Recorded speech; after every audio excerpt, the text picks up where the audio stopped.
October 12th will of course be one of the most anticipated fights of the year, as it will be for the undisputed light heavyweight championships, as it will be Artur Beterbiev versus Dmitry Bivol. Now, of course, many people think that this fight is not getting the respect it deserves, as many people aren't talking about it, but people are talking about it now. Now, of course, who wins has changed throughout months, years, especially after Bivol's win against Canelo and Beterbiev unifying 3 of the 4 belts. It definitely makes it a very interesting fight. Many people believe it is a 50-50 fight, and I'm here to say it will not. But before I pick who will win, easily anyways, it will be the B side, Dmitry Bivol, 23-0, 12 wins by way of knockout, coming off of the 6th round stoppage win against Malik Zenad, his first stoppage win since 2018. Now, of course, he is facing Artur Beterbiev, 20-0, 20 wins by way of knockout. Somewhat of an elephant in the room.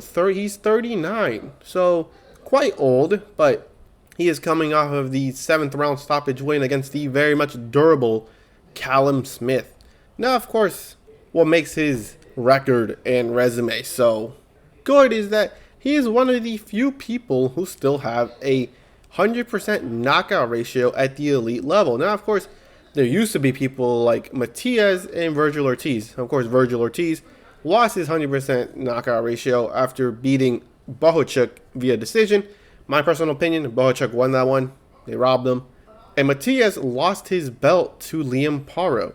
The difference between that and Beterbiev was that Virgil Ortiz was never a champion, and Matias only held 1 of the belts. Beterbiev has 3 of the 4 belts, unifying against 2 active world champions and still maintaining his 100% knockout ratio. Now, of course, people like to point out that Bivol has the better resume. I don't know how many people actually believe that, but it is something floating around on the internet. Now, of course, if we look at the, resume, they're not that far off from each other. Now, of course, Bivol's resume, of course, can be when he became the full WBA championship against Trent Broadhurst via 1st round stoppage. That is a great win. Sullivan Barrera is a good win in itself, only losing to Jesse Hart, Zurdo Ramirez, and Hot Rod in his last couple fights, so the elite of the division. And of course, Joe Smith Jr. was a good win. Craig the Spiders Richard, another good win. Close fight, but a good win. Saul Canelo Alvarez, pretty somewhat dominant decision, although the scorecards don't read that. Zurdo Ramirez and Lyndon Arthur, those are all some pretty good wins, especially Canelo being the undisputed champion at super middleweight, and Zurdo, who later went on to become the WBA cruiserweight world champion. Craig Richards and Joe Smith Jr. are all great wins in themselves, but Beterbiev is not too far off in terms of resume. Now, of course, Beterbiev did win the IBF light heavyweight world championship, but it was vacant. Of course, it was against Enrico Colling. Now, of course, as you know, 100% knockout ratio, I don't need to tell you how he beat them, right? Of course, but you know what? I will, because the time he beat him is very much important. Then he beat the undefeated Callum Johnson. Not as good as win as the other ones with Bivol has, but he has a win over Hot Rod, who earlier this year gave David Morrell a pretty hard fight for his 175 debut. Then here's the big one, the Nail, where he unified the WBC and IBF championship with a 10th round stoppage. Now, of course, many people believe that this guy, the Nail, was seen as the best guy at light heavyweight, or at least one of the best guys. And Beterbiev beat him. Now, of course, it was a competitive match, as the Nail was landing his pretty strong shots, and 2 of the 3 judges did have the Nail up. But of course, it didn't matter because he got stopped. He then beat Marcus Brown, another good win. Then he beat Joe Smith Jr. Now, that's a common opponent.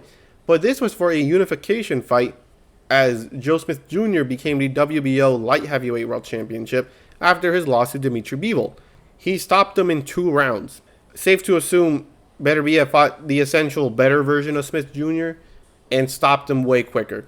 He then defended it against 2 great light heavyweights, Anthony Yard, 8th round stoppage, and Callum Smith, 7th round stoppage. And Callum Smith was not stopped Now, of course, he only had one loss. That was being against Canelo. But Canelo at the time was seen as this huge knockout artist. Of course, he did stop basically everyone but Smith on his run to undisputed. But he stopped him in 7th round.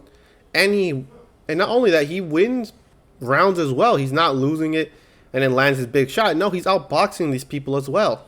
Now, of course, the much closer fight was the Anthony Yarde fight, as both of them decided to be a phone box fight, right? They were close. They were fighting each other. They were taking turns switching from the ropes, basically. But he got the better shot in.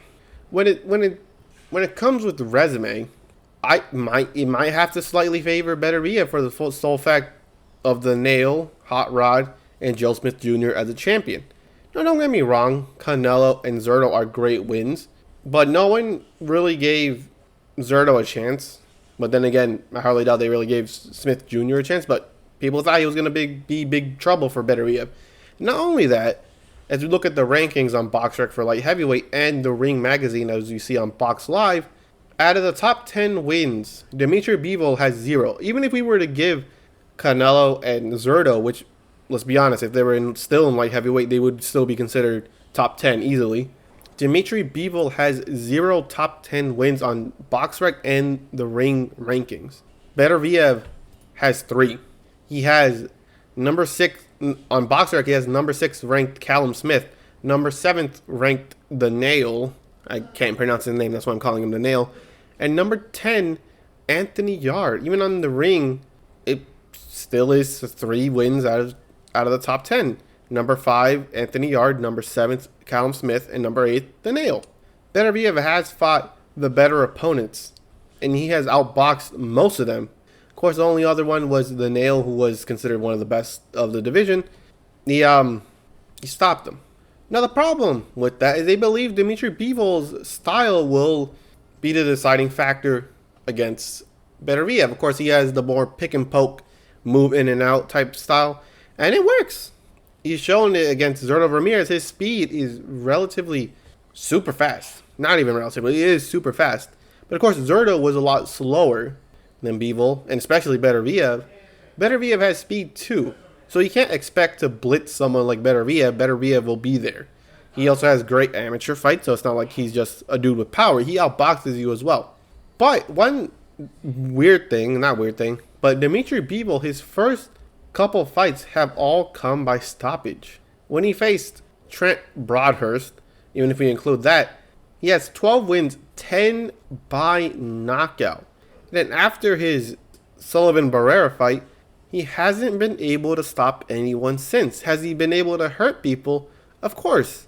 But to stop, not so much. Especially the one is Lyndon Arthur, although he did win basically every round on the judges' scorecard, which is maybe not the correct one. I'm not saying it was a close fight. But Lyndon Arthur had his moments. And it was because Bivol fell asleep at the wheel? I don't know. I don't know if he's just tired and has a great, mask he puts on to pretend that he's not tired. But for the most part, Lyndon Arthur was hitting Bivol a lot to the body. Clean shots too. Because Bivol just stood there for a quick second and did nothing. And I believe that is the way Beterbiev's going to beat him. Because Beterbiev isn't just some dude with massive power, even though he does. He is a great boxer as well. He outboxes his opponents. It's not like he's losing the fight and then lands that big shot. No, he wins most of his fights convincingly. Even if it were to go to scorecards, he would have won basically all of them. So it's not like if you take away Beterbiev's power, it's nothing, right? He got skill. Not to mention, he has great body work, which will inevitably slow Bivol down, making him a sitting duck. Now, of course, enough of dilly-dallying about resumes and opponents. I did say it wasn't going to be close, and that is because I have Beterbiev beating Bivol in under 6 rounds. A bit of a stretch, most likely. It most likely maybe will go decision. But for some reason, I believe Beterbiev will stop Bivol in under 6 rounds. If it's based on skill for skill, Beterbiev is not that far off. He just doesn't have that blitzing speed or footwork.